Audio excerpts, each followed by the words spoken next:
My life be like, yeah. My life be like, yeah. What's up, guys? Today I have a special video for you guys, and it's a shrimp how to care for them video.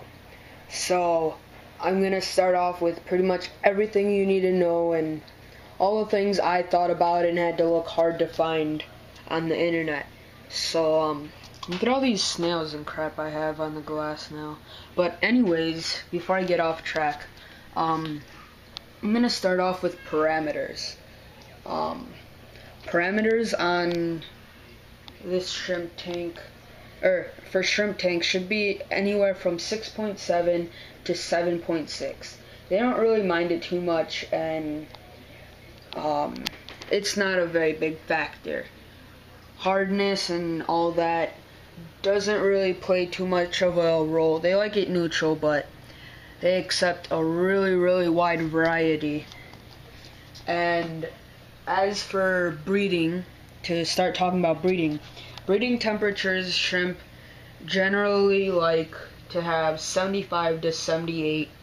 My tank is at 73 to 76.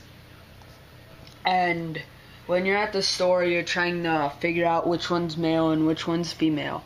The female are much larger and have a lot nicer red color. And let me see if I can find one of my big girls and show you guys an example. There's one, but she's not the biggest. There she is. Let it focus on her. So that's one of my big females, and she has eggs. You can see right there the yellow. So, and males, which are a reddish color, but they're not as red. And here is a male right here. Let me try and get a good focus on it.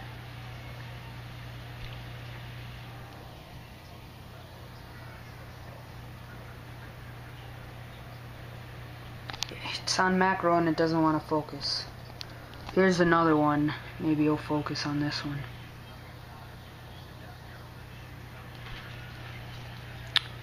Hold on. Any minute now. Bring it back and slowly bring it up, maybe.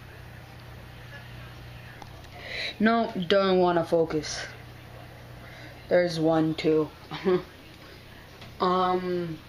Next is, hold on, I have a little chart right here on my computer which I typed up. It's pretty much just notes for myself, so I make sure I tell you guys everything that I wanted to let you guys know. When you're breeding them, I recommend having 1 male and 3 females. Best to have a large group. I'd recommend at least 4 males and 6 females to start off with, if you can get it. But yeah, once the shrimp have given birth, they do not eat the babies. They'll actually take care of them and take them to the food and so on and so on. It's a really cool thing to watch. And yeah, so no need to worry about taking the babies out. You can just leave them in the tank and no harm will happen. Tank size, it doesn't really matter. You can have them anywhere from a bowl, a little bowl or vase, all the way up to like a 3,798 million gallon tank. I don't know why anyone would put fish in that, or if they could find something that big, but you can. It doesn't matter. And the rule for how many shrimp for stocking, you want to have about 10 shrimp for every gallon. That's your general rule. You can see a lot of my babies that just hatched not too long ago sitting out there on the filter. They really enjoy planted tanks, tanks with Java moss, tanks with pearlweed, glasso, rotala, walichi, all that stuff that they can really grab a hold of, and nice bushy, they feel secure and safe. As you can see, they like just chilling on it, and soon I'm going to possibly be switching to glasso and have a thick carpet of that. But yeah, they really like planted aquariums where they can feel safe and everything. Lighting for shrimp, there's no really special lighting needed for shrimp unless you have a planet tank like me. I have a T5 bulb in this that's focused on the front of the tank, and I also have a compact fluorescent bulb for the back of the tank. Let me scroll down a little. Substrates. Alright, this is a big thing. People always say, oh, different substrates are better than others, and this one's better than that one. Really, for substrate, you need a small grain size. I feel Fluval Stratum is one of the best. It's what I have. They're little balls. They're great for planted tanks. They're full of nutrients, and the shrimp can move it around and do whatever they need to do. It's really lightweight, and it's designed for that. They even have a shrimp stratum designed just for that. There's a cool little shot of a shrimp. Alright, now this is one of the biggest things that I had worried about with the substrates.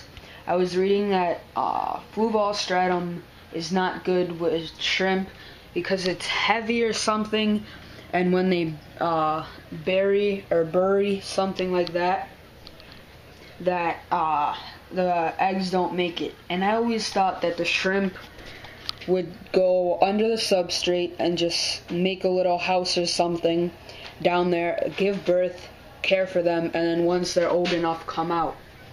Well, I found out I was wrong, and what it means to have buried shrimp is pretty much a pregnant shrimp that's either looking for or is about to send out calls for a male, or is about to give birth, goes and hides somewhere in your tank.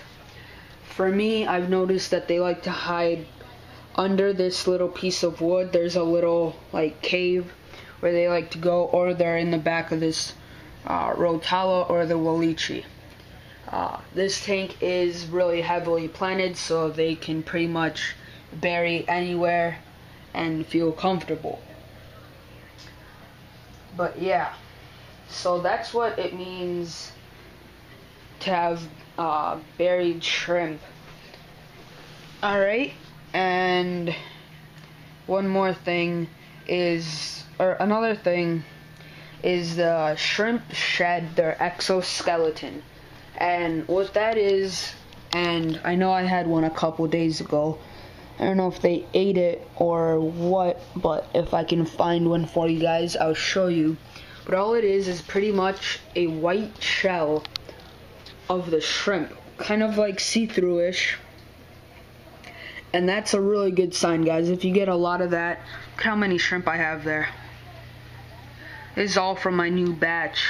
There's one right here. They're everywhere, man. But I can't find an exoskeleton right now. But that's what it means. It's pretty much they just shed their skin once they grow out of it, and they grow a new one. During that time, once one sheds its exoskeleton, you want to leave it alone, because that's one of the most stressful times for them when they're growing back a new exoskeleton. So leave the shrimp alone, or they may very well die. One last thing? No, there's a couple. And this next one, and I feel like I'm talking really dumb and blabbing on, But I want this to be full of information so you guys are confident in keeping shrimp and know what you need to know and don't have to spend hours on the internet like I did.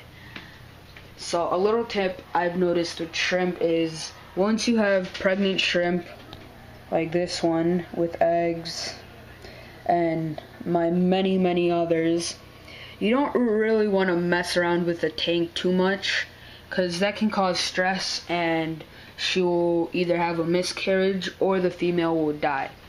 And you don't want the females to die because they're your baby makers. And also, you want to have something like I do right here. Mine, I have like a mesh on here and it's got really small holes and it's double layered or triple layered on the intake side so that babies can't get through and get sucked into the filter. The shrimp do not like strong flows, so keep it at a minimum. And they don't have a big bio load, guys, so you don't need to have that filter blasting. I mean, these guys take tiny poops. That's why they can be in a really small vase and all that and not require a lot of maintenance.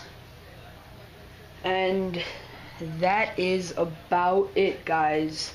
I don't know if I have anything else to add to that because I'm through with my notes and that was pretty much everything I wanted to talk about.